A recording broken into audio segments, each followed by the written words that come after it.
Λοιπόν, Νικολάκη, α σου πω κάτι. Το μοσχάρι ξέρει πόσο έχει πάει το κιλό. Ξέρω εγώ, ρε. Δεν ξέρει. Δεν έχει. Χαμοτέλο. Παρέα με το Μίτσο κάνω. Τι να μάθει με το τι ξέρει.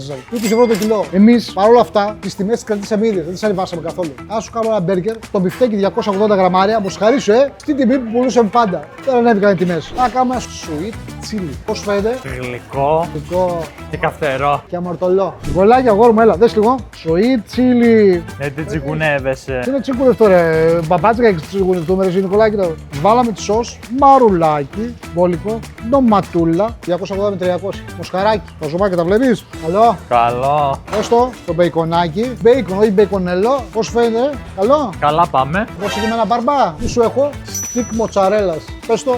Στικ μοτσαρέλα. Αγόρι μου, αγόρι μου. Και παίρνουμε αυτό εδώ και καπακώνουμε.